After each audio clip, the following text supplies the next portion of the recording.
moving in the drop. Thank y'all for tuning in. This is the DagogetaTv. If you ask me, hip hop debate, that's where we talk that movie and music culture from the late 80s to the mid 20s. I'm your guy, Deme D. This is segment 2. I'm back here. Watson in the building, hip hop historian, enthusiast. Got my guy, Pat Dutch in the building. You already know, same thing, man. This guy knows his shit. I'm Deme D, Mr. Everywhere, You Never There. We're going to continue our tribute segment. This is the Notorious B.I.G. segment. We are all big Biggie fans, Biggie Smalls, you know. And this segment, we're going to talk about the 2 albums that he released, you know, which is technically 3, but, you know. So I'm gonna, before I hand over the floor, I'm going to just say, I said in the last segment, but Ready to Die is my favorite album from a rap soloist. That is my #1 album.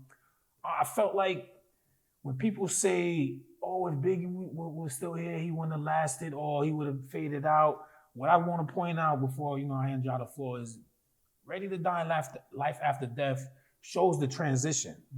Shows that he wasn't rhyming pain no more. He was showing his personality on tracks. It was reflecting of his charisma. Yep. I think he was expanding his sound. He was more happy. So I think it was gonna be, he was showing that, you know, it was gonna be a different style of music. He was, like I said, he wasn't doing pain music no more.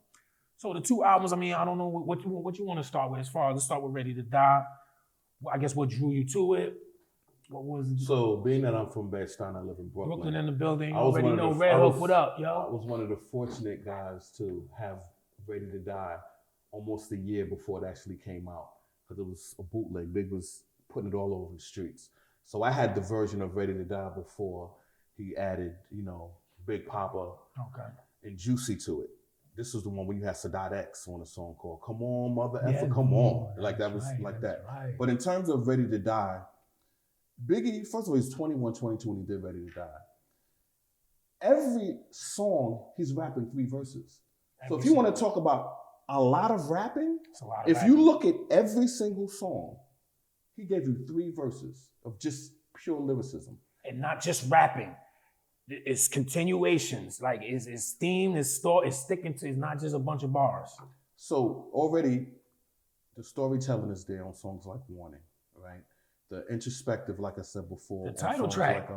Like, Ready to Die. I'm ready to die. Just a powerful song. 3 powerful verses. One of the songs that stood out to me was Respect. 1970 something. I don't sweat the date. My mom's is late, so I had to make my escape. That song just hit me so hard. So Ready to Die, if you just go song for song, it was just incredible rapping. And incredible rapping. Like the Lock said on We Love Big Papa, he brought the East back. And yes, that's exactly what he did. But I don't know, I feel like nobody talks about the production. Like the production was crazy too, right? I feel like, did he just overshadow it? Because no, he didn't. When you talk about Big, they don't really be talking about the production like that. They don't. They don't talk about the production like that. I'm not gonna. I do think he did overshadow the production, but I don't think the production was whack or it was okay. I love it. It was dope. You know what I mean? I love it. It was definitely dope. So my journey to Big, like how I got put on was way different, right? So at the time I'm in Baruch, right? I'm a student. I'm hanging out with Brooklyn cats. You know what I mean? My MC though was Nas. That's the #1 MC, the God MC for me. So I get put on, the cat's just telling me, yo, this cat is better than Nas, blah, blah, blah. And I'm like, I don't know, fam. Bye, Monty. Yo, I don't know, bro. There ain't nobody better than this kid right here. So my man was like, yo, cop the tape. That's when we still had to cop cassettes, right? That's how I put my age out there for y'all youngins. You know what I mean? So I went, copped the cassette, popped it, was like, yo, let me listen to that shit. And I was like, yo, this dude can really get busy, bro. Now, I'm not gonna lie and say like I thought he was better than, yeah. You know what I mean? But I was like, wow, I was surprised. I didn't know he was that good. I didn't know Big was that good. Respect, Give Me the Loot. Warning was I really listened to that song over and over again because I ain't never heard storytelling perfection. Storytelling perfection. Like Vivid, that. what you did. You know what did it for me, that song? Singing. You know what really did it for me? That's because like everybody told stories. You know, Coogee Rap, the great Coogee Rap tells stories, right? When he was having the conversation with Diddy, and he goes, remember them niggas on the hill from the Brownville that you roll dice with, smoke blunts? And I'm thinking, going in, I'm thinking, oh shit, he's talking about Lord Fame, and they setting him up. And then to hear him bring it back like, nah, them my niggas done love when disrespect. I didn't say them. That was the line that did it for me. Because at that point, I was like, oh, this guy really knows how to tell stories, bro. Like, not only did he set it up to make it sound like these niggas was coming to get him, but then he comes back and was like, nah, that's not them. They just put me on to some niggas that was trying to come get you. And like to this day, motherfuckers still make, references. You can curse on the show. Yeah, Motherfuckers still make like little fucking videos and memes and shit about the warning story. White people doing that version. You know what I mean? Like that's how good of a story. Well, you're right, was. because if you take another storytelling song, for some reason people don't talk about, but what he did in there was incredible. On Give Me the Loot, he was rhyming from different. He was rhyming from different perspectives, different personalities. Yeah, it wasn't just one storytelling. He was telling from two different perspectives. Yeah. Like it was easy. Yeah. And then you had little kids. I wasn't little, but you had young kids like me who thought that was two different people. That's how dope it was. I didn't know that was just him changing his voice. It's not until like a couple months later. I'm like, so this is what he was doing, one story. Yeah. Now listen, all this walking is hurting my feet. He looks sweet, wet, and he is Suzu G. Like he said, it's just so much fucking details. One of the things I hate when I hear when people criticize the album is they try to say it's dated. That's a fake. It's not a real criticism. He's rapping in the era that he's in. Yeah. So if he says my jam knocking your Mitsubishi, that's not dated. That's just how the rhyme is going. Wasn't no Teslas out yet. Yeah. So what you want him to do? So you can't date. Don't date Ready to Die. Ready to Die is classic. One feature on Ready to Die. One feature. No, but ain't nothing wrong with dating because he gave us an introspective of that era.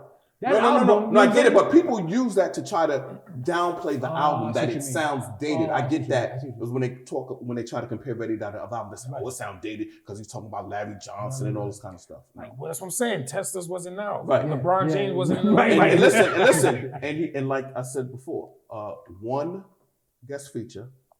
METHOD. Man. One of the LSB. And Meth held his own. Nah, Meth did his thing. Shout out to Meth. Shout out to Meth. So now we're gonna get into the second one. What was your, I don't want to say anticipation, but what were your thoughts?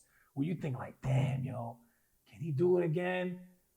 Is he gonna be able to? Because I wasn't thinking top that. I'm just like, damn, no, is it gonna be hot? I don't want him to come out with something that ain't hot. Like, I don't know, because what I remember in that era was that Bad Boy was just on fire. So I don't know if I didn't expect it to be fire. I expected it to be fire. I thought it was going to be a fire album. I mean, because for me, One More Chance Remix is lyrically hit. I don't know how to say it, but the way he's rhyming on the remix is the way he rhymed on the second album. Versus the voice change. It's no pain the in flow there. too. The flow. It's like, you know what I mean? It's kind of like all right, to give an example. When Buckshot first came out, right, with what's the album? Into the Stage. That's different than Buck 'Em Down remix. Like his sound changed.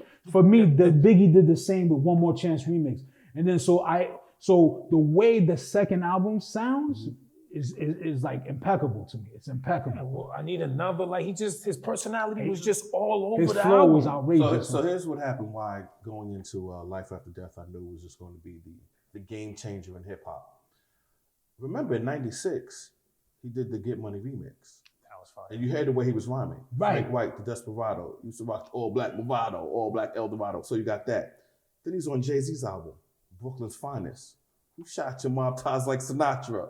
Who really try to do me in? I ain't paid them yet. Trying to put 700, they ain't made them yet. Yeah. So already you hear, what's gonna happen when Big drop an album? Because listen to the way he's rhyming now. Right. You get Little Kim's album, you can hear the reference track songs that you could tell Big wrote, like Drugs. Right. Or Queen, like he wrote Queen Bitch. Because you can go to YouTube and check it out, and he rapped it. Yeah, he rapped it. You know what I'm saying? So he did that on something, so you can hear where he was going. By the time Life After Death came out, man, it was just like he told Nas, your reign on the top was short like leprechauns. Like he told him, because that was it. 97 was here.